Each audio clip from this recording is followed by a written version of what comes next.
അൽഹംദുലില്ലാ, അള്ളാഹുവിൻ്റെ മഹത്തായ തൗഫീഖ് കൊണ്ട് ഹസന സിയാറ സംഘം ഏർവാടി ദർഗയിലേക്കാണ് ഇപ്പോൾ പോയിക്കൊണ്ടിരിക്കുന്നത്. ഏർവാടി ദർഗയിൽ പോയി അവിടുന്ന് ഒരു മജ്ലിസ് നടത്തണം. ഏർവാടി ഉപ്പാപ്പയെക്കുറിച്ച്, ഇബ്രാഹിം ബാദുഷാ തങ്ങൾ ഉപ്പാപ്പയെക്കുറിച്ച് വിശദമായി പറഞ്ഞു കൊടുക്കണം. നമ്മുടെ കൂടെ വന്നവർക്ക് വിഷയങ്ങളെല്ലാം മനസ്സിലാക്കണം. ഇങ്ങനെ എല്ലാ സംഭവങ്ങളും ഉദ്ദേശിച്ചുകൊണ്ട് ഏർവാടി ദർഗയും പരിസരവും പരിചയപ്പെടുക എന്നുള്ള ലക്ഷ്യം കൂടെ വെച്ചുകൊണ്ടുള്ളൊരു യാത്രയാണ്. അപ്പോൾ ഏർവാടി ദർഗയുടെ ആ ഒരു ഗേറ്റിൻ്റെ മുൻവശമാണ് ഇപ്പോൾ നമ്മൾ കണ്ടുകൊണ്ടിരിക്കുന്നത്. ഏർവാടി ദർഗയുടെ ഒരു സൈഡ് വശത്താണ് നമ്മുടെ താമസം ഉണ്ടായിരുന്നത്. അങ്ങനെ നമ്മൾ ദർഗയുടെ മുൻവശത്തേക്കാണ് ഇപ്പോൾ പോയിക്കൊണ്ടിരിക്കുന്നത്. ഇപ്പോൾ നമ്മൾ ചൊല്ലുന്ന മൗലിദിൽ തന്നെ ഫസ്റ്റ് ഭാഗം ഇബ്രാഹിം ബാദുഷാ തങ്ങൾ ഉപ്പാപ്പ നേരിട്ട് വന്നുകൊണ്ട് യക്കളത്തിലായിക്കൊണ്ട് ഇബ്രാഹിം ബാദുഷാ തങ്ങൾ ഉപ്പാപ്പയുടെ പേരക്കുട്ടിക്ക് കൊടുത്തൊരു മൗലിദുണ്ട്. ആ മൗലിദിലെ ഫസ്റ്റ് ബൈത്തുകൾ നമ്മൾ ചൊല്ലുന്നു കേട്ടോ. അത് ചൊല്ലി ഇൻഷാ അല്ലാഹ് നമുക്ക് ചരിത്രം പറഞ്ഞിട്ട് നമുക്ക് ഇനി ഉച്ചക്ക് മുമ്പ് കാട്ടുപള്ളി അവിടെയൊക്കെ പോകാണ്ട് ഒക്കെ ഇവിടെ തന്നെ ഇങ്ങനെ പരിചയപ്പെടാനൊക്കെ ഉണ്ട്. മാത്രമല്ല ഈ സ്ഥലം നമുക്ക് അനുവദിച്ചത് അരമണിക്കൂറാണ്. മനസ്സിലായല്ലേ? ഇവിടെ ഒരുപാട് സിയാറത്തിൽ വരുന്നതാണ്. അപ്പോൾ നമുക്ക് അവർ ആ സ്നേഹത്തോടെ തന്നെന്ത് ചെയ്യാൻ. അപ്പോൾ നമ്മൾ എല്ലാവരും മൗലിദ് കിട്ടാൻ വരിച്ചാ അതിൽ ഫസ്റ്റിൽ ബൈത്തുകൾ കാണും. വലൗല ബല്ലു സൈഫിയ ഉണ്ട്. ആ ബൈത്തപ്പം നമ്മൾ ചൊല്ലണം കേട്ടോ. അതാണ് യക്കളത്തിലായിക്കൊണ്ട് ഇബ്രാഹിം ബാദുഷാ തങ്ങൾ പാപ്പ നേരിട്ട് വന്നിട്ട് ബാദുഷാ തങ്ങൾ പാപ്പാൻ്റെ ബൈത്തിന് എന്താണ് കാണിച്ചു കൊടുത്താണ് ഇവിടുത്തെ പേരക്കുട്ടി കേട്ടോ. അപ്പോൾ എല്ലാവരും മറിച്ചോളൂ. ബിസ്മില്ലാഹിർ റഹ്മാനിർ റഹീം. മുറാദിയ മുറാദിയ മുറാദി മുറാദി സയ്യിദ് ഇബ്രാഹിം മുറാദി വലൗലാ ബല്ലു സൈഫി ബിദ്ദിമാഇ ليق الهند كله في العماء مراديا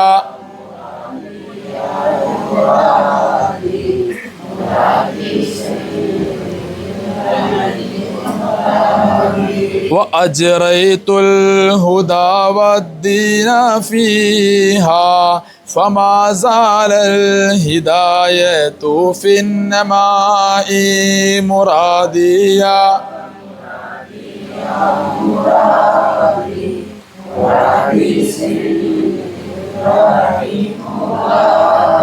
أنا السلطان إبراهيم اسمي إلى الخير البرية انتمائي مراديا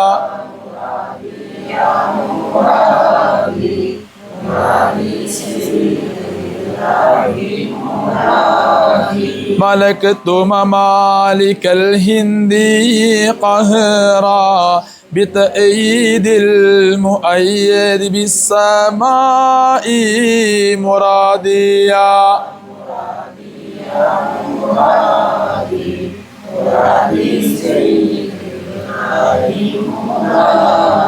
قطعت مفابزا برا وبحرا بأنواع الشدائد والظماء مراديا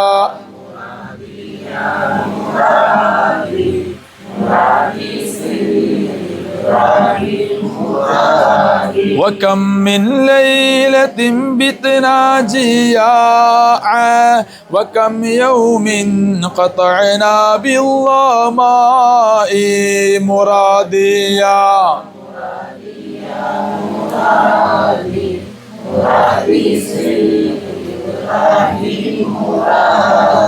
وما كانت لدينا كسرة من جريش الخبز أو كوز بماء مراديا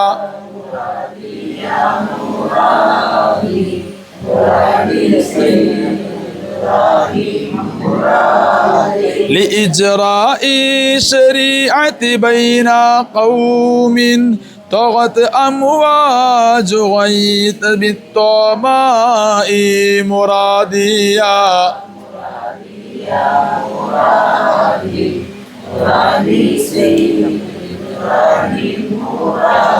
دعوناهم إلى دين النبي فما سمعوا دعائي بالصماء مراديا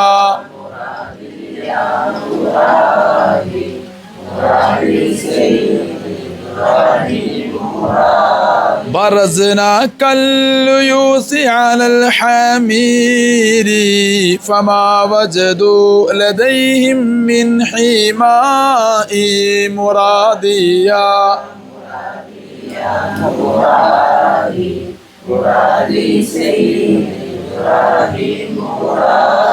قتلنا منهم جمعا غفيرا تركنا في الدماء على الدماء مراديا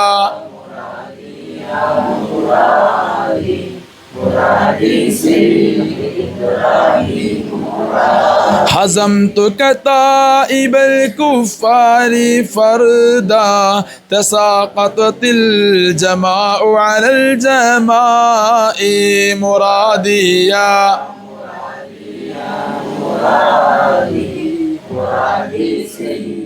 ഇബ്രാഹിം ബാദുഷാ തങ്ങളുപ്പാപ്പ ഇബ്രാഹിം ബാദുഷാ തങ്ങളുപ്പാപ്പയുടെ ദർബാറിലാണ് ഇപ്പം നമ്മളെല്ലാവരും ഉള്ളത് അല്ലേ. മഹാനവറുകൾ ജനിക്കുന്നത് ഹിജറ 630 എന്ന് പറഞ്ഞാൽ ഹിജറ 630 പറഞ്ഞാൽ നമുക്ക് മനസ്സിലായിട്ടുണ്ടാവും. നമ്മളെല്ലാവരും ഹിജറ എന്ന് പറയും. എന്താണ് ഹിജറ വെച്ചാൽ അറിയാമോ? വലിയമക്കറിയോ? ആ നിമിതങ്ങൾ മാഷാ അല്ലാഹ്, നിങ്ങൾ വളരെ ഉഷാറാണ്. അള്ളാഹു ബറക്കത്ത് ചെയ്യട്ടെ. അതാണ് ഹിജറ എന്ന് പറഞ്ഞാൽ അല്ലേ. നമ്മളെല്ലാവരും കലണ്ടറിൽ ഹിജറ എന്ന് കാണും. എന്താണ് ഈ ഹിജറ എന്നുള്ളത്? ആരംഭപ്പൂവായ മുത്തുനബി സ്വല്ലല്ലാഹു അലൈഹി വസല്ലമ തങ്ങൾ, മുത്തായ തങ്ങളെക്കുറിച്ച് പറയുമ്പോൾ കഴിയുന്നു നമ്മൾ എന്ത് ചെയ്യുക, ആ റെസ്പെക്റ്റ് എവിടെയും കുറയാതിരിക്കാൻ ശ്രദ്ധിക്കുക കേട്ടോ. ഹബീബായ മുത്തുനബി സ്വല്ലല്ലാഹു അലൈഹി വസല്ലമ തങ്ങളുപ്പാപ്പ മക്കയിൽ നിന്ന് മദീനയിലേക്ക് പോയത് മുതലാണ് ഹിജറ തുടങ്ങുന്നത് കേട്ടോ. അതുകൊണ്ടാണ് ഹിജറ കലണ്ടർ അങ്ങനെ വരുന്നത് കേട്ടോ. ആ ഹിജറ 630 മഹാനായ ഇബ്രാഹിം ബാദുഷാ തങ്ങളുപ്പാപ്പ ജനിക്കുന്നത്. 630 മഹാനവറുകൾ ജനിച്ചു. അതിനുശേഷം 681 വയസ്സ് വരെ മഹാനവറുകൾ ജീവിച്ചു. അപ്പം എത്ര വയസ്സായി? 21. കറക്കി കുത്തിക്കോളൂ. മാണികൽ എത്ര വയസ്സായി? അലവിക്കും കൂട്ടാ. 630 81 അല്ലല്ലോ, 51 അല്ലേ. 681 ഇത് 681 മഹാനവറുകൾ വഫാത്താവുന്നത്. മഹാനവറുടെ ജീവിതം മക്ക മദീന ഉള്ള, നമ്മൾ മലയാളില്ല, മദീനയിലായിരുന്നു ജീവിതം ഉണ്ടായിരുന്നത്. അങ്ങനെയുള്ള മഹാനവറുകൾക്ക് ഹബീബായ മുത്തുനബി സ്വല്ലല്ലാഹു അലൈഹി വസല്ലമ തങ്ങളുടെ നിർദ്ദേശപ്രകാരമാണ് ഇന്ത്യയിലേക്ക്, മക്കളെ സംസാരിക്കരുത്, ഇന്ത്യയിലേക്ക് ദീനി പ്രബോധനത്തിന് വേണ്ടി വരുന്നത്. ചരിത്രങ്ങളിൽ ഒരിടത്ത് കാണാം, മഹാനവറുകൾ ഇന്ത്യയിലേക്ക് വന്നു, ഗുജറാത്തിൽ വന്നു, ഇവിടെ പ്രബോധനം തുടർന്നു, പിന്നീട് തിരിച്ചു പോയി എന്നും ഒരിടത്ത് കാണാം. എന്നാൽ ഇന്ത്യയിലേക്ക് വരുന്ന സമയത്ത് മഹാനവറുകളുടെ കൂടെ ഉണ്ടായിരുന്ന പ്രധാനപ്പെട്ടവരായിരുന്നു മഹാനായ ഇബ്രാഹിം ബാദുഷാ തങ്ങളുപ്പാപ്പ, അതുപോലെ തന്നെ മഹാനായ ഇബ്രാഹിം ബാദുഷാ തങ്ങളുപ്പാപ്പയുടെ മന്ത്രിയാവുന്ന അബ്ബാസ് മന്ത്രി, അതുപോലെ തന്നെ ഇബ്രാഹിം ബാദുഷാ തങ്ങളുപ്പാപ്പയുടെ അപ്പുറത്ത് ദാവൂദ് ഡോക്ടർ ഹക്കീം ഡോക്ടർ അല്ലേ അവർ. അതുപോലെ തന്നെയാണ് നമ്മൾ ഇന്ന് പോകാൻ കഴിയാത്ത, അതായത് ഇന്നിപ്പോൾ വിലക്കുള്ള നമ്മുടെ സിക്കന്ദർ ബാദുഷാ തങ്ങളുപ്പാപ്പ. ഇവരൊക്കെ ഇതിൽപ്പെട്ട പ്രധാനപ്പെട്ടവരായിരുന്നു. സിക്കന്ദർ ബാദുഷാ തങ്ങളുപ്പാപ്പന് അവിടെ ഇന്നലെയും പ്രശ്നങ്ങളുണ്ടായി എന്നൊക്കെ വിവരങ്ങൾ വന്നിട്ടാ. ഒരു ബസ്സേർ അവിടെ വരെ പോയി തിരിച്ചു പോകാനത്രേ. അപ്പോൾ അതുകൊണ്ട് നമുക്ക് അങ്ങോട്ട് പോകാൻ ഓപ്ഷൻ ഇല്ല. ഏതായാലും പറഞ്ഞു കൊണ്ടത് ആ മഹാനവരൊക്കെ ഇവരെ കൂടെ വന്നായിരുന്നു. അങ്ങനെ അവർ ദീനീ പ്രബോധനത്തിന് വന്നു. അങ്ങനെ ആദ്യം മധുരയിൽ, സിക്കന്ദർ ബാദുഷാ തങ്ങളുപ്പാപ്പ കിടക്കുന്ന മധുരയിലാണ്. മധുരയിൽ ആദ്യം തന്നെ അവരെ പ്രബോധനം തുടർന്നു. അങ്ങനെ പ്രബോധനം അവിടെ തുടർന്നു. അവിടെ ഏകദേശം ഈ ഇബ്രാഹിം ബാദുഷാ തങ്ങളുപ്പാപ്പയുടെ പ്രബോധനം എല്ലാവർക്കും ഇഷ്ടപ്പെട്ടപ്പോൾ ഇബ്രാഹിം ബാദുഷാ തങ്ങളുപ്പാപ്പ മധുര എന്ന് പറയുന്ന ആ ഒരു സ്ഥലത്തെ എന്ന് പറഞ്ഞാൽ ആ ഒരു ഏരിയനെ, ആ ഒരു രാജ്യത്തെ എന്ന് പറഞ്ഞാൽ ശരിയാവില്ലല്ലോ, ആ ഒരു ഏരിയ എന്തായി മഹാനായ സിക്കന്ദർ ബാദുഷാ തങ്ങളുപ്പാപ്പയ്ക്ക് ഏൽപ്പിച്ചുകൊണ്ട് അവിടെ നിന്നിങ്ങോട്ട് അവർ പ്രബോധനം ഇങ്ങോട്ട് പോകുന്നു. ഇപ്പം നിലവിൽ ഉള്ളത് സിക്കന്ദർ ബാദുഷാ തങ്ങളുപ്പാപ്പയാണ് അവിടെ ഉള്ളത് കേട്ടോ. അന്ന് കാലത്തെ പാണ്ഡ്യ രാജാക്കന്മാർ ഭരിച്ചിരുന്ന സ്ഥലമാണ് ഇവിടേക്ക്. അപ്പോൾ ഈ മധുരയിലെ ഈ ഭരണം എല്ലാവർക്കും ഇഷ്ടപ്പെട്ടു തുടങ്ങിയപ്പോൾ എന്തായി, സിക്കന്ദർ ബാദുഷാ തങ്ങളുപ്പാപ്പയിലേക്ക് എല്ലാവരും അടുക്കുകയുണ്ടായി. പിന്നീട് എന്തായി, ഈ പാണ്ഡ്യ രാജാവ് വന്ന് ഇബ്രാഹിം ബാദുഷാ തങ്ങളുപ്പാപ്പ മധുരയിൽ ഭരണം തുടങ്ങിയപ്പോൾ നിലവിലുണ്ടായിരുന്ന പാണ്ഡ്യ രാജാവിൽ നിന്നൊക്കെ എല്ലാവരും മാറി ഇബ്രാഹിം ബാദുഷാ തങ്ങളുപ്പാപ്പയിലേക്ക് എല്ലാവരും അടുക്കാൻ തുടങ്ങി. അങ്ങനെയാണ് അവിടെ ഭരണം, ഈ പാണ്ഡ്യ രാജാവ് അവിടുന്ന് ഒരു യുദ്ധത്തിൽ അവർ തുറന്നോടെ ചെയ്യുന്നത്. ഇത് ഓടിയതിനു ശേഷം പിന്നീട് ഇവർ പോയപ്പോഴാണ് ഈ ഭരണം സിക്കന്ദർ ബാദുഷാ തങ്ങൾ പാപ്പാൻ അവിടെ ഏൽപ്പിച്ചിട്ടാണ് ഇബ്രാഹിം ബാദുഷാ തങ്ങൾ പാപ്പ ഇങ്ങോട്ട് വരുന്നത്. അത് അവിടുത്തെ വിഷയം, അത് വേറെ തന്നെ ആയിട്ട് അത് അവിടുത്തെ വിഷയം അവിടെ അവസാനിച്ചു. പിന്നെ അവിടുത്തെ ചരിത്രം പറഞ്ഞിട്ടാണ് ഇബ്രാഹിം ബാദുഷാ തങ്ങൾ പാപ്പ ഇവിടെ ദീനി പ്രബോധനം തുടർന്നു. അൽഹംദുലില്ലാഹ് ഇവിടുത്തെ കുറഞ്ഞ കാലത്തെ പ്രബോധനം കൊണ്ട് എൻ്റെ കണക്കോട് ശരിയാണെങ്കിൽ, എൻ്റെ അറിവ് ശരിയാണെങ്കിൽ 12 വർഷമാണ് ശരാശരി മഹാനവറുകൾ ഇവിടെ ദീനി പ്രബോധനം നടത്തിയത്. ഈ 12 വർഷത്തെ പ്രബോധനം കൊണ്ട് ഇവിടെ ഒരുപാട് മുഅ്മിനീങ്ങളെ വാർത്തെടുക്കാൻ കഴിഞ്ഞു ഇബ്രാഹിം ബാദുഷാ തങ്ങൾ പാപ്പക്ക്. തങ്ങൾ പാപ്പയുടെ പ്രത്യേകത എന്ന് പറഞ്ഞാൽ ജാതി മത ഭേദമന്യേ എന്ന് പറഞ്ഞാൽ മുസൽമാനെ ഹിന്ദുവിനെ വേർതിരിക്കുക എന്നല്ല, എല്ലാവരും നല്ല സൗഹൃദത്തിൽ ആയിരുന്നു ഇവിടുത്തെ പ്രബോധനം ഉണ്ടായിരുന്നത്. എന്ന് പറഞ്ഞാൽ ഇവിടെ വന്ന് പ്രബോധനം തുടങ്ങി നാളെ മുസ്ലിമീങ്ങളെ വേർതിരിച്ച് അങ്ങനെയല്ല, എല്ലാവർക്കും ഹ്രസ്വമായ ശൈലിയിലായിരുന്നു. അതുകൊണ്ട് തന്നെയാണ് ഇബ്രാഹിം ബാദുഷാ തങ്ങൾ പാപ്പയിലേക്ക് ഒരുപാട് പേര് അടുക്കുകയുണ്ടായി. ഈ സമയത്ത് മധുര എന്ന് പറയുന്ന സ്ഥലത്ത് സിക്കന്ദർ ബാദുഷാ തങ്ങൾ പാപ്പ അവിടെ പ്രബോധനം തുടരുകയാണ്. ആ സമയത്തായിരുന്നു ഈ പറഞ്ഞ പാണ്ഡ്യരാജ ആദ്യം യുദ്ധത്തിൽ തോറ്റുപോയില്ല, അവർ വലിയ ശക്തിയോടെ അങ്ങോട്ട് തിരിച്ചു വരുന്നുണ്ട്. ഈ വരുന്നുണ്ട് എന്നുള്ള വിവരം സിക്കന്ദർ ബാദുഷാ തങ്ങൾ പാപ്പ അറിഞ്ഞ സമയത്ത് ഇബ്രാഹിം ബാദുഷാ തങ്ങൾ പാപ്പാൻ്റെ അടുത്തേക്ക് കുറച്ച് പട്ടാളക്കാരെ ആവശ്യത്തിന് വേണ്ടി പറഞ്ഞയച്ചു, ഒരു 5 ദൂതന്മാരെ. അങ്ങനെ കാരണം അന്ന് കാലത്ത് മൊബൈലൊന്നുമില്ല, വിളിച്ചു പറയാൻ പറ്റിയ സംവിധാനമൊന്നുമില്ലല്ലോ. അങ്ങനെ ആ പട്ടാളക്കാർ ഇങ്ങോട്ട് വരുന്ന വഴി മധ്യേ ഈ പാണ്ഡ്യരാജാവും സംഘം അവരെ കൊന്നു, അറുത്തു വീഴ്ത്തി. അങ്ങനെ ഈ സിക്കന്ദർ ബാദുഷാ തങ്ങൾ പാപ്പയുടെ ചാരത്തേക്ക് ഈ പാണ്ഡ്യരാജാവും സംഘവും യുദ്ധത്തിന് ചെല്ലാം. അന്നുണ്ടായിരുന്ന ചുരുക്കം പേര് അവിടെ ഉണ്ടായിരുന്ന യുദ്ധത്തിൽ ഷഹീദായി. ഇപ്പം സിക്കന്ദർ ബാദുഷാ തങ്ങൾ പാപ്പ ആ മലയുടെ മുകളിലേക്ക് കയറിപ്പോയി.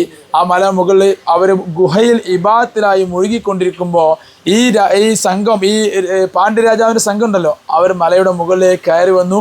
മഹാനവർ ഇബാദത്തിലായിരിക്കുമ്പോൾ മഹാനവറെ വെട്ടിക്കൊലപ്പെടുത്തി എന്ന് അവിടുത്തെ ചരിത്രങ്ങളിൽ കാണാം. പറഞ്ഞു കൊണ്ടുവരുന്നത് ഇബ്രാഹിം ബാദുഷാ തങ്ങൾ പാപ്പാനത്തേക്ക് അവരിങ്ങോട്ട് പറഞ്ഞയച്ചെന്തിനറിയോ, കുറച്ച് ആൾക്കാർ അങ്ങോട്ട് ഹെൽപ്പിന് വേണ്ടിയിട്ടായിരുന്നു. പക്ഷേ ആ ഒരു വിവരം പോലും ഇങ്ങോട്ട് എത്തുന്നതിന് മുമ്പ് അവിടെ ഷഹീദായി കഴിഞ്ഞു. ഇബ്രാഹിം ബാദുഷാ തങ്ങൾ പാപ്പ ഇതുപോലെ തന്നെ അവരിവിടെ നല്ല ദീനി പ്രബോധനം തുടരുന്ന സമയത്ത് നല്ല രീതിയിൽ ഇവിടുത്തെ പ്രബോധനത്തിൻ്റെ ഏറ്റവും വലിയൊരു മികവ് എന്താണെന്ന് ചോദിച്ചാൽ എല്ലാവിധ അസുഖങ്ങൾക്കും നമ്മൾ മനസ്സിലാക്കിയ ഒരു പ്രധാനപ്പെട്ട കാര്യം എന്ന് വെച്ചാൽ ഇവിടെ ശൈത്വാനിയത്ത് മാത്രം, അങ്ങനെയല്ല, ഇവിടെ ശൈത്താനിയത്തിന് പ്രധാനമുണ്ടെന്നുള്ളൂ. എന്നാൽ മറ്റു എല്ലാവിധ അസുഖങ്ങൾക്കും വളരെയധികം പ്രധാനപ്പെട്ട സ്ഥലമാണ് മഹാനായ ഇബ്രാഹിം ബാദുഷാ തങ്ങൾ പാപ്പയുടെ ദർബാർ എന്ന് പറഞ്ഞാൽ. അവർ ഹയാത്തുള്ള കാലത്ത് തന്നെ ഇവിടെ എന്തായിട്ടുണ്ടായിരുന്നു, അവർ ഹയാത്തുള്ള കാലത്ത് തന്നെ ഈ ചികിത്സ നല്ല രീതിയിൽ മുന്നോട്ട് പോയിരുന്നു. അങ്ങനെ ഇവിടെ ഒളി ആക്രമണത്തിനാണ് യുദ്ധം 2 രൂപത്തിലാണുള്ളത്. ഒന്ന് മാന്യമായ രീതിയിൽ വന്ന് 2 ടീം തയ്യാറായുള്ള യുദ്ധം. രണ്ടാമത്തെ യുദ്ധം എന്ന് പറഞ്ഞാൽ ഒളി ആക്രമണം വരും, അപ്പം പിന്നെ അതൊരു യുദ്ധമായി മാറും. അങ്ങനെ ഇവർ ഒരു പ്ലാനറല്ലാത്ത യുദ്ധത്തിലായിരുന്നു മഹാനായ ഇബ്രാഹിം ബാദുഷാ തങ്ങൾ പാപ്പയ്ക്ക് ഷഹീദായി പോകുന്നത്. ഇബ്രാഹിം ബാദുഷാ തങ്ങൾ പാപ്പ ഷഹീദാകുന്ന സമയത്ത് അവർ നേരെ അപ്പുറത്ത് ആ സൈഡിൽ കിടക്കുന്ന അബൂ ത്വാഹിർ തങ്ങൾ പാപ്പ, അവരെല്ലാവരും ഈ ശത്രുക്കളുടെ ഒളി ആക്രമണത്തിലായിരുന്നു ഷഹീദായിരുന്നത്. ഇവിടെ ഘോരമായ യുദ്ധം നടന്ന ഒരു പ്രദേശമാണ് നമ്മളിപ്പോൾ നിൽക്കുന്ന ഈ ഒരു പ്രദേശത്ത്, ഈ കാണുന്ന സ്ഥലങ്ങൾ മൊത്തം. അതുകൊണ്ടാണ് ഈ പ്രദേശത്തേക്ക് ചെരുപ്പിട്ട് ചവിട്ടരുത് വരങ്ങാനം. ഇവിടെയൊക്കെ ശുഹദാക്കളുടെ രക്തം വീണ സ്ഥലമാണ്. ശുഹദാക്കളെ കുറിച്ച് പരിശുദ്ധമായ ഖുർആൻ പറയുന്നത് തന്നെ വലാ തഹ്സബന്നല്ലദീന ഖുതിലു ഫീ സബീലില്ലാഹി അംവാത് ബൽ അഹ്യാഉൻ ഇൻദ റബ്ബിഹിം യുർസഖൂൻ. ശുഹദാക്കളെ എന്ന് പറഞ്ഞാൽ അവർ അള്ളാഹുവിൻ്റെ മാർഗത്തിൽ ഷഹീദായവരാണ്. എന്നാൽ അവരെക്കുറിച്ച് നമ്മൾ ഷഹീദായി മരണപ്പെട്ട് ഇല്ലാതായി പോയവരെന്ന് പറയാൻ പാടില്ല. അവരിപ്പോഴും അള്ളാഹിൻ്റെ മാർഗത്തിൽ ജീവിക്കുന്നവരാണ്. അതായത് ഈ കാണുന്ന സ്ഥലത്തൊക്കെ ഈ കാണുന്ന ശുഹദാക്കൾ അല്ലാതെ ഇനിയും ശുഹദാക്കളുണ്ട്. ഇതിപ്പം അറിയപ്പെട്ട ശുഹദാക്കൾ അല്ലാതെ ശുഹദാക്കൾ ഇവിടെ ഉണ്ട്. അങ്ങനെ ഇബ്രാഹിം ബാദുഷാ തങ്ങൾ പാപ്പയുടെ കാലം ഞാൻ പറഞ്ഞു, അവർ മദീനയിൽ വന്നാണല്ലോ അല്ലേ, ഇവിടുത്തെ പ്രബോധനത്തിലെ അവസാനം അവർ ഷഹീദായി. 12 വർഷമാണ് ഇവരെ അവർ പ്രബോധനം നടത്തിയത്. അവർ ഷഹീദായതിനു ശേഷം ഇവിടെ പിന്നെ മൊത്തം കാളൊരു ഒഴിഞ്ഞ പ്രദേശമായി മാറി. എന്നല്ലാതെ പിൻതലമുറക്ക് ഇവിടെ ഇങ്ങനെ ഇബ്രാഹിം ബാദുഷാ തങ്ങൾ പാപ്പനൊന്നും അറിഞ്ഞില്ല. ഇപ്പം നമ്മുടെ നാട്ടിൽ ഇപ്പോൾ പ്രധാനപ്പെട്ട നമുക്കെല്ലാവർക്കും ഇഷ്ടമുള്ള നമ്മളെല്ലാവരും അംഗീകരിക്കുന്ന ഒരാളാണ് തൃപ്പനഞ്ചി മുഹമ്മദ് മുസ്ലിയാർ അല്ലേ. അപ്പോൾ ഈ തൃപ്പനഞ്ചി മുഹമ്മദ് മുസ്ലിയാർ ഇന്ന് വഫാത്തായി, നാളോട് ദർബാർ പൊന്തില്ലേ അതൊക്കെ അതുപോലെ അല്ല ഇവിടെ ഒന്നും. അതായത് ഇവരൊക്കെ ഷഹീദായി പോയി. ഷഹീദായതിനു ശേഷം ഇവിടെ ഇങ്ങനെ ഉണ്ട് എന്നുള്ള സംഭവങ്ങൾ ജനങ്ങളിലേക്ക് മറ്റൊരാൾ വഴിയാണ് അറിയുന്നത്. അതെങ്ങനെയാണെന്ന് അറിയാം, ചരിത്രങ്ങൾ രണ്ട് രൂപത്തിൽ രേഖപ്പെടുത്തിയതായി കാണാം. ഒരു അമുസ്ലിമായൊരു സുഹൃത്ത് ഇവിടെ ജോലി ചെയ്യാൻ വേണ്ടി, ഈ കാട്ടുമ്പോൾ ഇത് കാടായത്, ഇവിടെ ജോലി ചെയ്യാൻ വേണ്ടി വന്നപ്പോൾ അദ്ദേഹം കിടക്കുന്ന സമയത്ത് അദ്ദേഹത്തിന് എന്തോ കാണപ്പെടുകയുണ്ടായി. ഒരു പ്രത്യേകമായി കേടുവരാത്ത നമ്മളെ ജനാസ പോലെ കാണപ്പെടുകയുണ്ടായി. അങ്ങനെ അദ്ദേഹത്തിന് എന്തായി, അന്ന് കാലങ്ങളിൽ അന്നും ഇന്നൊക്കെ സ്വാഭാവികമായിട്ടും ഈ അമുസ്ലിമീങ്ങളാണെങ്കിൽ അവർ കണക്ക് നോക്കാണ് പരിപാടിയില്ലേ, കണക്ക് നോക്കാം. അങ്ങനെ കണക്ക് നോക്കിയപ്പോൾ ഇവിടെ പ്രധാനപ്പെട്ട സ്ഥലമാണ് എന്നുള്ളത് മനസ്സിലായി. അവർക്ക് കണക്ക് നോക്കിക്കൊടുത്ത ഒരാളുണ്ടാവുമല്ലോ, അവർ പറഞ്ഞാണ് ഇവിടെയുള്ള ആളുകളെ നിങ്ങൾ കാണുക എന്ത് ചെയ്യണം, മായൂർ, എൻ്റെ ഓർമ്മ ശരിയാണ് ആ സ്ഥലത്തിൻ്റെ പേരിട്ടാ, മായൂർ എന്ന് പറയുന്ന സ്ഥലമുണ്ട്. അവിടെ വിഭാഗത്തിലായി കൊണ്ട് മുഴുകിയിരിക്കുന്ന ഒരാളുണ്ട്. അയാളോട് പോയി പറയണം നിങ്ങൾ ഈ വിഷയം എന്ന് പറഞ്ഞാൽ, ഇവർ അമുസ്ലിമാണല്ലോ, ഇവരോട് പറയാം നിങ്ങൾ ഇന്ന സ്ഥലത്ത് ഇന്ന ഒരാളുണ്ട്, അദ്ദേഹത്തോട് പോയി വിഷയം പറയാം. അദ്ദേഹത്തിന് എന്ത് ചെയ്യും, മനസ്സിലാവും എന്ത് ഇവിടെ വന്നാൽ ആരൊക്കെ കണ്ടുപിടിക്കാൻ കഴിയാമെന്ന്. അങ്ങനെ ഈ വ്യക്തി, ഈ അമുസ്ലിമായ സുഹൃത്ത്, ഞാൻ പ്രത്യേകം പറയട്ടെ, ഈ ചരിത്രങ്ങൾ പറയുമ്പോൾ വേറെയും ചില രൂപങ്ങൾ രേഖപ്പെടുത്തിയിട്ടുണ്ട്. ഞാൻ പറയുന്ന ഒരു വശം മാത്രം കേട്ടാ, എങ്ങനെയാണ് ഇത് കാണപ്പെട്ടെന്നുള്ള കേട്ടാ. അങ്ങനെ ഈ വ്യക്തി അങ്ങനെ അന്വേഷിച്ചു പോയി ഈ മായൂർ എന്നാണ് എൻ്റെ ഓർമ്മ ശരിയാണെങ്കിൽ, എൻ്റെ സ്ഥലത്തിന് മാറുന്ന വിഷയം സെയിമാണ്. അവിടെ എല്ലാം അന്വേഷിച്ചു പോയി. അവിടെ എത്തിയപ്പോൾ അവിടെ ഉള്ള ഒരാളായിരുന്നു നല്ല ഇബ്രാഹിം ബാദുഷാ തങ്ങൾ ഉപ്പാപ്പ. അങ്ങനെ എല്ലാവരും ബാക്കിലേക്ക് നോക്കുക എഴുതി വെച്ചത് അല്ലേ. അപ്പോൾ ഈ നല്ല ഇബ്രാഹിം ബാദുഷാ തങ്ങൾ ഉപ്പാപ്പ ഇവിടെ ഉള്ള ഒരാളല്ല, ഇവരുള്ളതാണ് മായൂർ എന്ന് പറയുന്ന സ്ഥലത്തായിരുന്നു.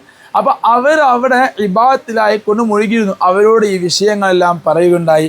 അങ്ങനെ ഈ മഹാനവറുകളാണ് തിരിച്ചിങ്ങോട്ട് വരുന്നത്. എന്തിനറിയാം, ഇവിടുത്തെ ദർബാറുകൾ കണ്ടെത്താൻ വേണ്ടി. നിങ്ങൾക്കറിയാമോ, നമ്മളെ കോഴിക്കോട് പാറപ്പള്ളി മക്കാമ് കേട്ടിട്ട് ഞങ്ങൾ ഈ കോഴിക്കോട് പാറപ്പള്ളി മക്കാമിൽ, ആ മക്കാം ഒരു കാലത്ത് ഒരു മനുഷ്യർക്കും അറിയില്ലായിരുന്നു. കോഴിക്കോട് പാറപ്പള്ളി മക്കാമ് ജനങ്ങളിലേക്ക് എത്തിച്ച ആരറിയോ, നമ്മുടെയൊക്കെ നാട്ടുകാരനായ ഒരാൾ. ആർക്കെങ്കിലും അറിയോ? ആരെങ്കിലും അറിയോ? അപ്പം നമ്മൾ കാവൂനുകാരെ പ്രത്യേകിച്ച്, പരിസരത്തുള്ള പ്രത്യേകിച്ച്, നമ്മളൊക്കെ പാറപ്പള്ളി കാര്യമായി സിയാറത്തൊന്നുമല്ലേ. ഈ സിയാറത്ത് ചെയ്യുന്ന മഹാന്മാരെ അജ്മീർ ഖാജ തങ്ങളുപ്പാപ്പയുടെ ദർബാറിൽ വെച്ചുകൊണ്ട് നിങ്ങളെ കോഴിക്കോട് ഇന്നാലിൻ്റെ സ്ഥലത്ത് ഇന്നാലിൻ്റെ മഹാന്മാരുണ്ട് എന്ന് അറിയിച്ചു തന്നത് നമ്മുടെയൊക്കെ നാട്ടുകാരായ പാറപ്പള്ളി ഉസ്താദ് എന്നാണ് അറിയപ്പെട്ട ഉസ്താദുണ്ട്. നിങ്ങൾ കേട്ടിരുന്ന അങ്ങനെ ഒരാളെ? എവിടെ ഉസ്താദ് പറഞ്ഞപ്പോൾ കേട്ടുന്നോ? ആ പാറപ്പള്ളി അല്ല, അത് പാറപ്പള്ളി മക്കാം, പാറപ്പള്ളി ഉസ്താദ് എന്ന് പറയുന്ന ഒരാളുണ്ട്. അതന്നെ, മാഷാ അല്ലാഹ്. അദ്ദേഹത്തിന്റെ ദർബാർ കിടക്കുന്നത് കിടങ്ങയില. ഇനി സിയാറത്തിന് പോകാത്ത പോയിക്കൊണ്ട് നല്ല ദുആന് ഇജാബത്തുള്ള സ്ഥലട്ടാ കിടങ്ങഴിയിൽ. മഹാനവറുകൾ ജീവിച്ചിരുന്നത് രണ്ട് ചെവിയിലും പഞ്ഞി വെച്ചുകൊണ്ടായിരുന്നു. എന്താണെന്നറിയോ, നമ്മളെപ്പോലുള്ള സാധാരണക്കാരെ സംസാരങ്ങളൊന്നും കേട്ടിട്ട് അവരെ ഇബാദത്തിന് തടസ്സം വരാക്കാൻ വേണ്ടി പറഞ്ഞുകൊണ്ടുവന്നത്. അന്ന് ഈ പാറപ്പള്ളി ഉസ്താദ് കോഴിക്കോട് കടപ്പുറത്ത് നിന്ന് കടപ്പുറം വഴി നടന്ന് പോയിട്ടാണ് അജ്മീർ ഖാജ തങ്ങളുപ്പാപ്പ കാണിച്ചു കൊടുത്ത അതേ രൂപത്തിൽ പോയിട്ട് അവിടെ എത്തിയിട്ടാണ് പാറപ്പള്ളിയുള്ള മഹാന്മാരെ കണ്ടെത്തുന്നത്. അങ്ങനെയാണ് ജനങ്ങളിലേക്ക് ഈ മഹാൻ എത്തുന്നത്. ഇതുപോലെ നല്ല ഇബ്രാഹിം ബാദുഷാ തങ്ങളുപ്പാപ്പാക്ക് കാണിച്ചു കൊടുക്കുകയാണ്. അവർ കാണിച്ചു കൊടുത്തിരുന്ന ഒരു അടയാളം ചരിത്രങ്ങൾ ഒരിടത്ത് കാണാം.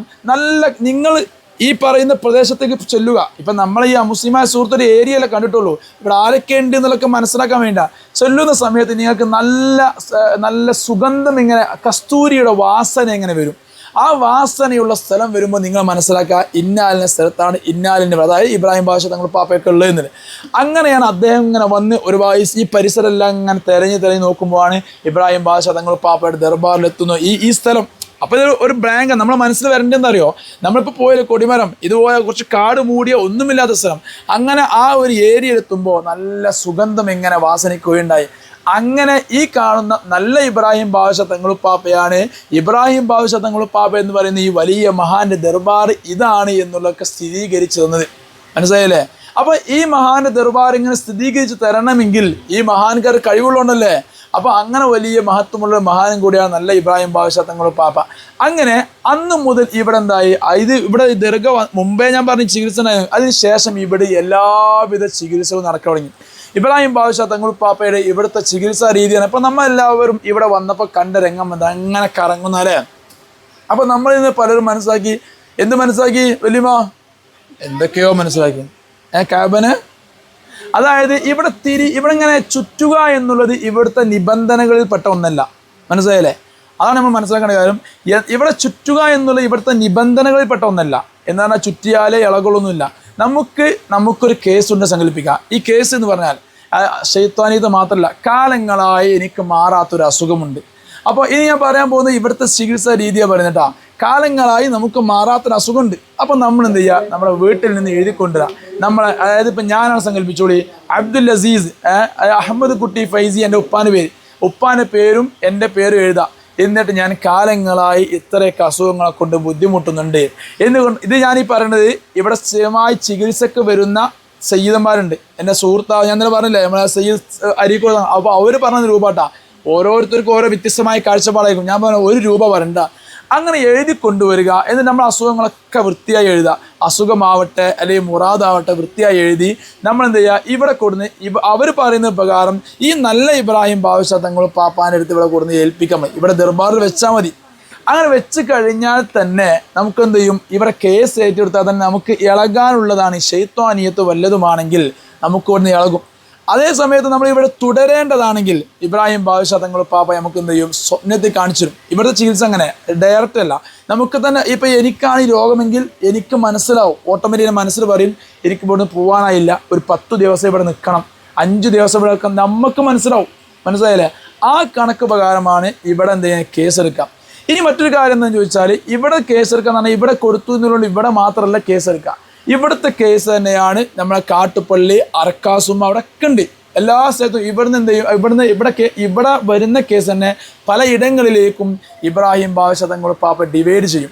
അത് ഇൻഷാ അല്ലാഹ് നമ്മൾ അവിടെ അബ്ബാസ് മന്ദിൻ്റെ അടുത്തുമ്പോൾ അതിനെക്കുറിച്ച് പറഞ്ഞു കേട്ടാ.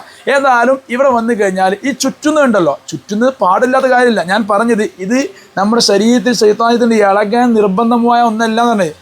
എന്നാൽ നമ്മൾ എന്ത് ചെയ്യും, പരിശുദ്ധമായ കഅബ ആലയത്തെ തവാഫ് ചെയ്യുന്നുണ്ടല്ലോ, അതുപോലെ ഒരു സൈസ് നമ്മൾ വെറുതെ വന്ന് ഏറ്റെടുത്ത് എഴുതി കൊടുക്കുക, അപ്പനെ ഇളക എന്നുള്ളതിന് പകരം നമ്മൾ എന്ത് ചെയ്യുക, ചിലർ പറ 7 ചുറ്റണം 8 ചുറ്റണം, അങ്ങനെ നിബന്ധന ഇല്ല എന്നർത്ഥം. ചെയ്തു എന്നുള്ളത് കുഴപ്പമില്ല, മനസ്സിലായില്ലേ?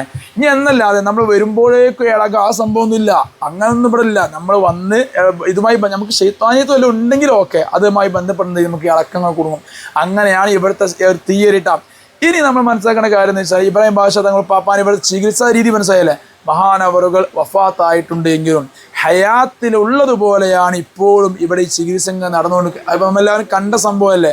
മഹാനവർ ഇവിടുത്തെ പ്രധാനപ്പെട്ട ചികിത്സയാണ് ഞാൻ ഈ പറഞ്ഞ, ഒന്ന് ശൈത്വാനിയത്ത്, രണ്ടാമത് മക്കളില്ലാത്തവർക്ക് മക്കളുണ്ടാവാൻ, അതുപോലെ തന്നെയാണ് നമ്മളെ വേറെ വല്ല പ്രതിസന്ധികളുണ്ടെങ്കിൽ എന്താണ് അതൊക്കെ പരിഹാരം. ഇപ്പം അവിടെ പള്ളി കണ്ടെങ്കിൽ കണ്ടോ, ആര് കാണാത്തവരുണ്ടോ? ഇനിയിപ്പം നമ്മൾ ഇറങ്ങി പോകുമ്പോൾ കാണണ്ട. അപ്പോൾ ആ ഒരു സംഭവം ചെറിയ ഉദാഹരണം കൂടി പറഞ്ഞ് നമ്മൾ അവസാനിപ്പിക്കാം. കുറേ നേരം ഇരുന്നാൽ നമുക്ക് ഞാൻ അവിടേക്ക് പോകാനല്ലേ. ഏതായാലും ഇബ്രാഹിം ബാദുഷാ തങ്ങൾ പാപ്പയുടെ ദർബാറിലേക്ക് കീളക്കരക്കാരനായ ഒരു സുഹൃത്ത്, വലിയ ധനികനായിരുന്നു കീളക്കരക്കാരൻ. അദ്ദേഹം ഇങ്ങോട്ട് വന്നു. അദ്ദേഹത്തിന് വിവാഹം കഴിഞ്ഞു, വർഷങ്ങളായി മക്കളില്ല. അങ്ങനെ ഇവിടെ വന്നു, ദുആ ചെയ്തു. അദ്ദേഹത്തോട് ഇവിടെ ഉള്ളവർ പറഞ്ഞു, നിങ്ങൾ ഇബ്രാഹിം ബാദുഷാ തങ്ങൾ പാപ്പാൻ്റെ ദർബാറിലേക്ക് എന്ത് ചെയ്യുക, ഇവിടെ ഒന്ന് ദ്വാരുന്നപ്പോൾ ഇവിടെ പറഞ്ഞാൽ അദ്ദേഹം നിയ്യത്തിച്ചു, എനിക്ക് മക്കളുണ്ടാവുകയാണെങ്കിൽ ഞാനിവിടെ നല്ലൊരു പള്ളി പണിയാണ്. ഇവിടെ പള്ളി ഉണ്ടായിരുന്നു, ചെറിയ പള്ളി ഉണ്ടായിരുന്നു, നല്ലൊരു പള്ളി പണിയാമെന്നുള്ളത് അദ്ദേഹം നിയ്യത്തിച്ചു. നമ്മൾ ചിന്തിച്ചു, ഒരു നിയ്യത്താണ്. അപ്പോൾ ധനികനെ അപേക്ഷിച്ച് വലിയ പള്ളി ഒരു ബുദ്ധിമുട്ടല്ലല്ലോ. അദ്ദേഹം ആ നിയ്യത്ത് വെച്ച് പോയി. അധികം വൈകാതെ തന്നെ അദ്ദേഹത്തിൻ്റെ ഭാര്യ ഗർഭിണിയായി. ആ ഗർഭിണിയായി അദ്ദേഹത്തിന് ആ കുഞ്ഞുണ്ടായി, സന്തോഷമായി. ആ സന്തോഷം കൊണ്ട് അദ്ദേഹം ഉണ്ടാക്കിയ പള്ളിയാണ് ആ കാണുന്ന പള്ളി. എൻ്റെ കൂട്ടുകാരനായ സുഹൃത്തിൻ്റെ ഉപ്പ, ഞാൻ ഇന്നലെയും ഞാനൊക്കെ ചരിത്രങ്ങൾ പറഞ്ഞു, എൻ്റെ കൂട്ടുകാരൻ അതൊരു പ്രധാനപ്പെട്ട മുദരിസാണ്. അദ്ദേഹമൊക്കെ ഇവിടെ വലിയ ബന്ധമുള്ളവരാണ്. അപ്പോൾ അവർ പറഞ്ഞ സംഭവമാണ്, അതായത് അവരെ കുടുംബത്തിൽ ഇതുപോലെ തന്നെ അവരുടെ സഹോദരി മൂന്ന് ഭർത്താക്കന്മാരെ എന്തായിട്ടുണ്ട്, വിധവ, മക്കളുണ്ടാവാതെ ഒരാൾ വിവാഹം കഴിച്ചു. കുഞ്ഞുങ്ങളെല്ലാം ഉണ്ടാവില്ല എന്ന് പറഞ്ഞപ്പോൾ ഒഴിവാക്കി. രണ്ടാമതൊരാൾ വിവാഹം കഴിച്ചു, കുഞ്ഞുങ്ങളുണ്ടാവില്ല ഒഴിവാക്കി. മൂന്നാമതൊരാൾ വിവാഹം കഴിച്ചു. അതായത് സ്വാഭാവികമായിട്ടുണ്ട് ചില സ്ത്രീകൾക്ക് മക്കൾ ഉണ്ടാവില്ല ഉണ്ടല്ലോ, അവരുടെ ആരോഗ്യ പ്രശ്നം എന്തുകൊണ്ടാവട്ടെ, അള്ളാഹുവിൻ്റെ ഖലാവുകൾ അല്ലേ, എത്ര വലിയ ഖല ആണെങ്കിലും മാറ്റാൻ കഴിയുന്നുള്ളത് നമുക്ക് എല്ലാവർക്കും അറിയില്ലേ. എങ്ങനെ അറിയാം? അല്ല അതും ഒക്കെ ദുആ കൊണ്ട് ദുആ കൊണ്ട് മാത്രമല്ല. ഞാൻ പറഞ്ഞത് ഇബ്രാഹിം നബി അലൈഹി സ്വലാത്തു വസ്സലാമിന് 85 വയസ്സ് കഴിഞ്ഞിട്ടാണ് ഇസ്മായിൽ എന്ന പിഞ്ചോമന കുഞ്ഞുണ്ടാണ്. ഇബ്രാഹിം നബി എത്ര കാലം ദുആയിരുന്നു? 85 വയസ്സ് വാർദ്ധക്യ കാലത്ത് അള്ളാഹ് കുഞ്ഞിനെ കൊടുത്തിന്. അതെന്താ മനസ്സിലായത്? റബ്ബിൻ്റെ തീരുമാനം ഏത് സമയത്ത് വരും. എൻ്റെ നാട്ടുകാരിയായ ഒരു സഹോദരി 41 വയസ്സ് വരെ മക്കളില്ല, 41 വയസ്സിലൊരു കുഞ്ഞുണ്ടായി. മനസ്സിലായില്ലേ? ഇതൊക്കെ ചരിത്രങ്ങളുണ്ട്. അള്ളാഹു നമുക്കെല്ലാവർക്കും നല്ല സന്താനങ്ങൾ നൽകി അനുഗ്രഹിക്കുമാറാവട്ടെ. സന്താനങ്ങളില്ലാത്തവർക്ക് അള്ളാഹു സ്വാലിഹീങ്ങളെ കൊടുത്ത് അനുഗ്രഹിക്കുമാറാവട്ടെ. പറഞ്ഞു കൊണ്ടുവന്നത്, അപ്പോൾ എൻ്റെ ആ സുഹൃത്തായ ഉസ്താദിൻ്റെ സഹോദരി, ഞാൻ പറയില്ലേ 3 ആൾക്കാർ ഓൾറെഡി ഡിവോഴ്സ് ആയപ്പെട്ടതാണ്. അങ്ങനെയാണ് എന്ത് ചെയ്യുന്നത്, എൻ്റെ ഇവരെ വിവാഹം കഴിക്കാൻ വേണ്ടിയിട്ട് മറ്റൊരാൾ വരുന്നത്. അതായത് എൻ്റെ സുഹൃത്തിൻ്റെ സഹോദരി മരണപ്പെട്ടു. ഞാൻ ഈ പറഞ്ഞ പെണ്ണ് വേറെയാണ്. എൻ്റെ സുഹൃത്തിൻ്റെ സഹോദരി മരണപ്പെട്ടപ്പോൾ ഇവരെ ഭർത്താവ് ഉണ്ടല്ലോ, ഇതിന് മക്കളുണ്ട്. അപ്പോൾ ഈ മക്കളെ നോക്കാൻ വേണ്ടി ഈ ഭർത്താവ്, മനസ്സിലാവേണ്ട പറയുന്നത് മൊത്തത്തിൽ എന്തോ പോലായോ പറയോ? അപ്പോ പറഞ്ഞുകൊണ്ടെന്ന് ചോദിച്ചാലും അപ്പോ എന്തായി, അവര് ഈ കുഞ്ഞുങ്ങളെ നോക്കാൻ വേണ്ടി പെണ്ണിട്ട്, ആ പെണ്ണാണ് ഈ പെണ്ണ്. പെണ്ണ് നിങ്ങൾ ഭയങ്കര സന്തോഷമായി പറഞ്ഞേ. ഏതായാലും വിഷയം പറയാം, പൂർത്തീകരിക്കട്ടെ നമുക്ക്. ആ സഹോദരിയാണ് ഞാൻ ഈ പറഞ്ഞ 3 മക്കളുണ്ടാവുക. അങ്ങനെ അദ്ദേഹത്തിന്റെ അനുഭവം പറയാം. അങ്ങനെ ഇവർ തമ്മിൽ വിവാഹം കഴിച്ചു. എന്തായാലും മക്കളുണ്ടാവില്ല, എന്നാലും ഈ മക്കളെ നോക്കാൻ ഒരു ഉമ്മയായല്ലോ. ഇങ്ങനെയാണ് വിവാഹം കഴിക്കുന്നത്. വിവാഹം കഴിഞ്ഞു, അവർ സന്തോഷ ജീവിതം തുടർന്ന് അല്പം കഴിഞ്ഞപ്പോൾ അവർക്കൊരാഗ്രഹം, നമുക്കൊരു കുഞ്ഞു വേണ്ടേ. സ്വാഭാവികം ഏത് ഉമ്മാർക്കും ഉണ്ടാവില്ലേ, എനിക്കൊരു കുഞ്ഞ്. ചങ്ങായ്മ ഭർത്താവിനും മറ്റു കുഞ്ഞുങ്ങളെ നോക്കും, സന്തോഷത്തിലാണെങ്കിൽ പോലും ഉണ്ടാവും എൻ്റെയും എൻ്റെ ഭർത്താവ് ഒരു കുഞ്ഞെന്നുള്ളത്. ഈ സഹോദരിക്ക് അങ്ങനെ ആഗ്രഹം വന്നു. അങ്ങനെ ഈ ഉസ്താദ് പറയാണ്, അവരുടെ സഹോദരിയെ ഈ അവരുടെ അളിയൻ വിവാഹം കഴിച്ച ഈ പെണ്ണിനെയും കൂട്ടി അവർ രണ്ടുപേരും ഇങ്ങോട്ട് ഇബ്രാഹിം ബാദ്ശാ തങ്ങൾ പാപ്പാന്റെ ദർബാറിൽ വന്നു. ഇവിടുന്ന് കാര്യമായി ദുആ ചെയ്തു, ഇവിടുന്ന് പോയി. അവൻ 3 പേരെ കൊണ്ട് മക്കളില്ലാത്ത ആ പെണ്ണിന് ഇബ്രാഹിം ബാദ്ശാ തങ്ങൾ പാപ്പയുടെ കറാമത്ത് പ്രകാരം പിന്നീട് പോയി ആ ബന്ധത്തിൽ ഒരിക്കലും മക്കളുണ്ടാകാനാ, ആ ബന്ധത്തിൽ ഒരു കുഞ്ഞുണ്ടായി എന്നുള്ള വലിയ സന്തോഷം അവരെ അറിയിക്കുകയുണ്ടായി. ഞാൻ പറഞ്ഞുകൊണ്ടുവന്നത്, പൂർവികമായ ഏതോ കാലങ്ങൾ ഹിസ്റ്ററി പറയുന്നതിനേക്കാൾ നല്ലത് നമ്മുടെ മുമ്പിലുള്ള ഓരോ സംഭവങ്ങളത്. ഇഫ്രീത്ത് പറയുന്നൊരു ശൈത്താനിയത്തുണ്ട്, ഭയങ്കര എന്താ പറയുക, ഭയങ്കര ശക്തിയുള്ള ശൈത്താന്മാർ. സാധാരണക്കാരൊക്കെ പല സ്റ്റേജുണ്ട്. ഇപ്പോൾ ഇവിടെ നടക്കുന്നതൊക്കെ സാധാ സ്റ്റേജുകളാണ്. ഇഫ്രീത്ത് തന്നെ ഭയങ്കര ഘട്ട് ഒരു നിലക്കും പൊട്ടാത്ത. അപ്പം പല ചികിത്സകന്മാരൊന്നും അവർ അടുക്കൂല. അങ്ങനെയുള്ള ഇഫ്രീത്ത് എന്ന് പറയുന്ന ഒരു ശൈത്താൻ പിടിക്കപ്പെട്ട ഒരു പെണ്ണ്, കാസർഗോഡുകാരിയാണ്.